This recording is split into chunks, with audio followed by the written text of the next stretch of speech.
বেশ কিছু রকম খালেদা জিয়া দেশের মানুষের যা করে গেছে এটা অনেকের অজানা ছিল। নতুন প্রজন্ম অনেক কিছু জানতো না।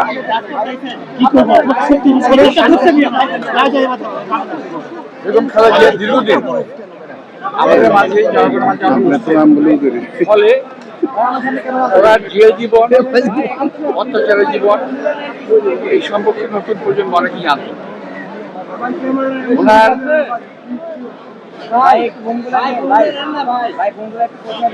চলে যাওয়ার পরে দেশের মানুষ ছোট থেকে বড় পর্যন্ত আমাদের ধারণার মধ্যে ছিল না, তারা সম্পর্কে জানতে পেরেছি, জানে এবং দেশকে দিতে পারবেন পারতেন, এটাও স্বীকার করেন, আমরাও স্বীকার করি। দেশকে অনেক কিছু দিয়েছেন, আরো হয়তো দেওয়ার ছিল, আমরা বঞ্চিত, আমাদেরকে বঞ্চিত করা হয়েছে, দেশবাসীকে বঞ্চিত করা হয়েছে।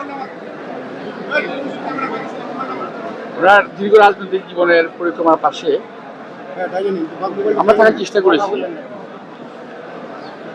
ওনার সকল কিছুই আমরা লক্ষ্য করেছি, আমরা দেখেছি, আমরা অনুকরণ করার চেষ্টা করেছি।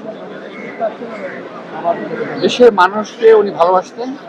আর কিছু দেখেন, উনি কিন্তু যখন জেলে গেছেন অনেক লোভনীয় প্রস্তাব ছিল ওনার কাছে। অনেক লোভনীয় প্রস্তাব মধ্যে একটা ছিল উনি দুই ছেলেকে নিয়ে বাড়ি চলে যাবেন, একবার ছিল প্রস্তাব এরকম উনি জানেন। আওয়ামী লীগের সময় আমি নিজে ওনাকে বলেছিলাম যে আপনি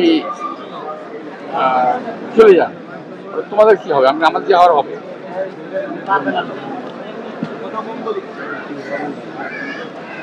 পরে আমি দেশ থেকে যাবো না, আমি বললাম যদি আপনার অ্যারেস্ট করে ফেলে গিয়ে গ্রেপ্তার হয়ে যান, কি করবেন? হয়ে যাবো, ওর কি হবে? অন্তত দেশের মানুষ তো জানবে আমি দেশের মানুষের সঙ্গে বেমানি বেশি কথা করি নাই, আমি এটা করতে পারবো না।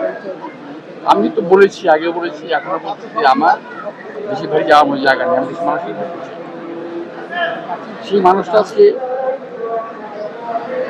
যিনি দেশ ছেড়ে গেলেন না, উনি আমাদের পৃথিবী ছেড়ে চলে গেলেন। এটা জাতির জীবনে একটা অত্যন্ত, আমি বলবো যে একটা অধ্যায় সমাপ্তি হলো, যে অধ্যায়টা বাংলাদেশে কখন শুধু আসবে কিনা আমি জানি না। দেশ নেতৃত্ব হয় যে দেশ থেকে যাওয়া ভালোবাসতেন, কিন্তু বারবার বলেছেন আমার দেশের বাইরে আমাদের কোনো প্রভু নাই, আমাদের বন্ধু থাকতে পারে। তো উনি আমার শিখিয়ে গেছেন মাথা নত না করে কিভাবে রাজনীতি করতে হয়। জেল জীবন ওনার সঙ্গে আমরা দেখা করেছি ব্যক্তিগতভাবে, গিয়েছি আমি জেলখানার ভিতরে, কি করুণ অবস্থাকে রাখা হয়েছে, কোনো প্রলোভনে আদান নেই। দেশবাসীকে মনে রেখে, দেশের মানুষকে মনে রেখে মানুষকে ভালোবাসা শিখিয়েছেন, ভালোবাসা দিয়েছেন।